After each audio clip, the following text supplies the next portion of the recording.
তরুণ প্রজন্ম দারুণভাবে উৎসাহিত হয়ে উঠেছে মাছ চাষে। দেশের অধিকাংশ এলাকায় বাণিজ্যিক মাছ চাষে কিংবা প্রযুক্তি নির্ভর মাছ চাষের সফলতায় এগিয়ে আছে শিক্ষিত তরুণ উদ্যোক্তারা।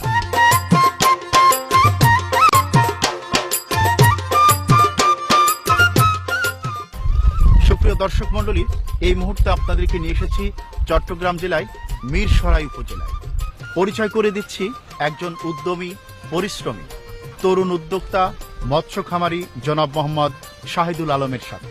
নিজে তরুণদের প্রশিক্ষণ দিয়ে মৎস্য চাষে উৎসাহ দিয়েছেন, সহযোগিতার হাত বাড়িয়েছেন, এলাকার কর্মহীন মানুষের একত্রিত করে মাছ চাষের মাধ্যমে সাফল্যের পথ দেখাচ্ছেন।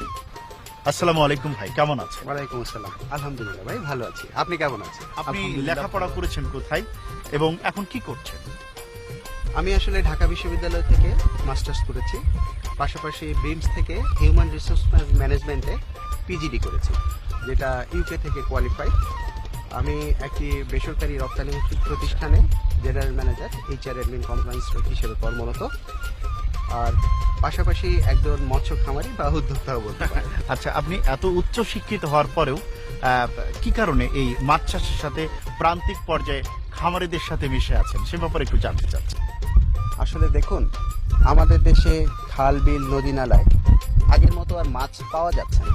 আচ্ছা, দেশের পুষ্টি চাহিদার একটা বিশাল অংশ আসে এই চাষের মাছ থেকে। তাছাড়া আমাদের এই ভবিষ্যৎ প্রজন্মের কথা তো ভাবতে হবে না। জি, জি, জি।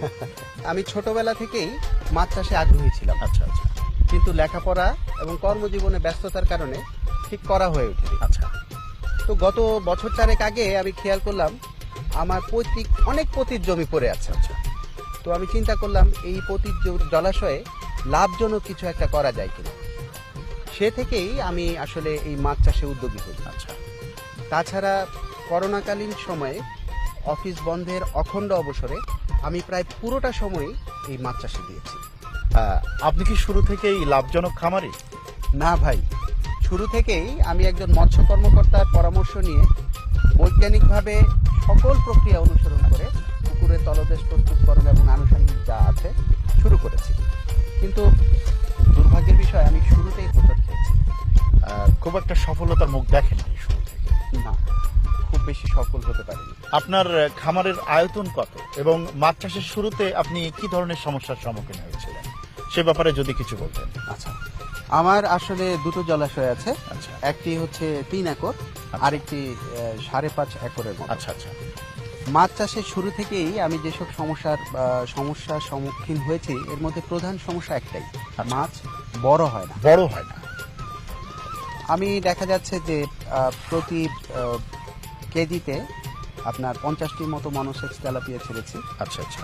আর রুই, কাতলা, মৃগেল, এই মিশ্র মিশ্র পদ্ধতিতে চাষটা। যে চাষটা, এটা হচ্ছে প্রতি কেজিতে 10টি ছেড়েছি 100 গ্রামের জন্য। আচ্ছা আচ্ছা। তো দেখা গিয়েছে যে 5-6 মাস চাষ করার পরে আপনার 15-20টি তেলাপিয়াতে 1 কেজি হচ্ছে।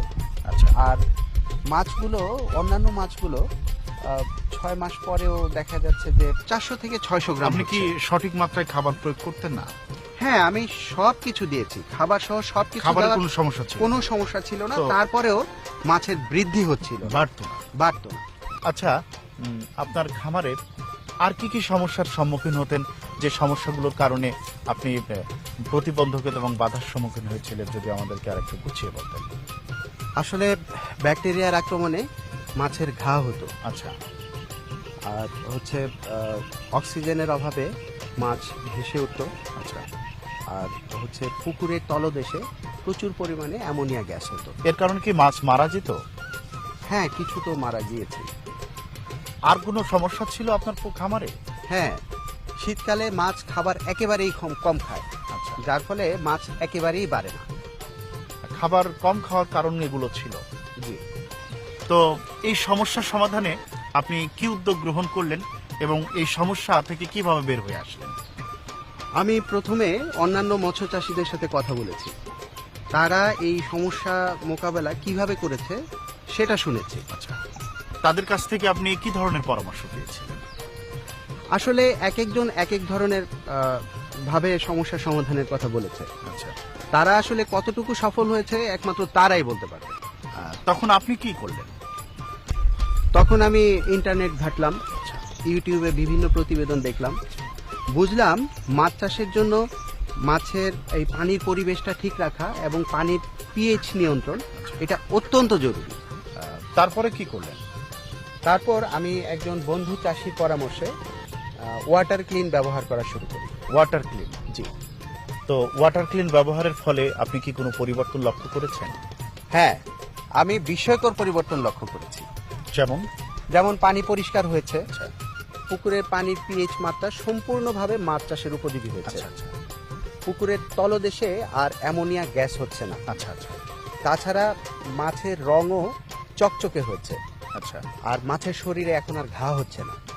মাছ আর মারাও যায় না। না, মাছ আর মারাও যাচ্ছে না। আমি আরেকটা বিষয় জানতে চাচ্ছি, আপনি পুকুরে কিভাবে মাছ ছাড়ছেন? আমি আসলে জলের স্তর অনুযায়ী পুকুরে মাছ ছেড়েছি। আচ্ছা, আচ্ছা, উপরের স্তর, মধ্যস্তর, নিম্ন স্তর, সেই অনুযায়ী আমি রুই, কাতলা, মৃগেল, কার্প জাতীয় মাছ, আচ্ছা, আচ্ছা। তাছাড়া মনোসেক্স তেলাপিয়াও ছেড়েছি। উপরিভাগে মনোসেক্স তেলাপিয়া। জি জি। আচ্ছা, তারপরে আপনি কিভাবে ঘুরে দাঁড়ান? তারপরে ইউটিউব ঘাটলাম, আচ্ছা, ইন্টারনেট দেখলাম, আচ্ছা। এবং একজন কৃষক ভাইয়ের পরামর্শে ওয়াটার ক্লিনের পাশাপাশি এক্সট্রা গ্রোথ ব্যবহার করা শুরু করলাম। ওয়াটার ক্লিন এবং এক্সট্রা গ্রোথ ব্যবহার করা শুরু করলাম। আচ্ছা।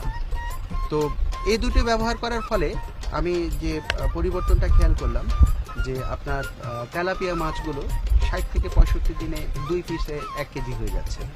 2 পিছে 1 এক কেজি কেজি হয়ে যাচ্ছে। 60-65 দিন। 60-65 দিনে। আর অন্যান্য মাছগুলো 3 থেকে 4 মাস চাষ করার পরে, আচ্ছা। আগে যেগুলো আমার 400 থেকে 600 গ্রাম হতো, জি জি। সেগুলো এক একটা 1.5 কেজি, কোনোটা 2 কেজি সাইজের হয়ে যাচ্ছে মাত্র 3 থেকে 4 মাস। মাত্র 3 থেকে 4 মাস এক্সট্রা গ্রোথ এবং ওয়াটার ক্লিন ব্যবহার করার ফলে। আপনার এক্সট্রা গ্রোথ এবং ওয়াটার ক্লিন ব্যবহার করে যে আপনি সফল হয়েছেন, সেই প্রোডাক্ট দুটি আমি দেখতে চাচ্ছিলাম, যদি আচ্ছা, প্লিজ আচ্ছা। একটু দেখ। এই দেন তো ভাই, এটা আমি একটু দেখাই ভাইকে। আচ্ছা, এই যে এটা হচ্ছে আপনার extra growth plus. Extra growth plus. Extra growth plus. আর এটা হচ্ছে আপনার ওয়াটার ক্লিন। এটাই ওয়াটার ক্লিন। Water clean. তো এটা কিভাবে ব্যবহার করতেন?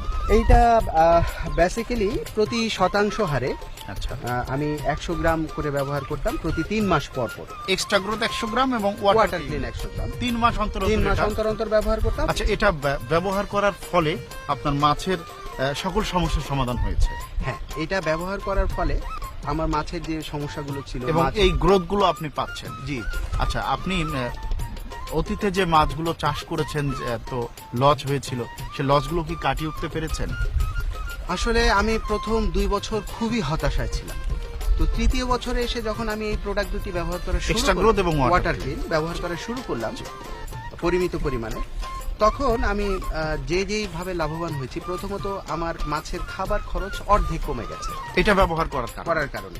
আমার 40 to 50% খাবার এখানে সেভ হয়েছে। আচ্ছা, আচ্ছা, আচ্ছা, পাশাপাশি মাছের বৃদ্ধি হয়েছে ভালো। আচ্ছা। আগে যেসব রোগবালাই সহ যে সকল সমস্যা ছিল, এখন আর সেগুলো এখন আর নাই। সেগুলো নাই। ওগুলো আর এখন ফেস করতে হয় না। এখন এগুলো ফেস করতে হচ্ছেই না। পাশাপাশি আমি বলবো যে গত 2 বছরে আমি প্রতি বছর এভারেজ 6 থেকে 7 লক্ষ টাকার মাছ বিক্রি করেছি প্রতি বছর এক্সট্রা গ্রোথ এবং ওয়াটার ওয়াটার ক্লিন ক্লিন ব্যবহার করে। ঠিক আছে, তো এই হচ্ছে আসলে পরিবর্তন। তাহলে তো এখন আপনি লাভজনক একজন সফল মৎস্য খামারি। আপনি কি খামারিদের সম্পর্কে কিছু বলতে চান? জি, আমি বলতে চাই, যদি সফল মৎস্য খামারি হতে চান, নির্ভাবনায় এক্সট্রা গ্রোথ এবং ওয়াটার ক্লিন ব্যবহার করে যান। বাড়বে মাছ, বাড়বে লাভ, আপনার খামার এগুবে স্বপ্ন পূরণের পথে আরেক ধাপ।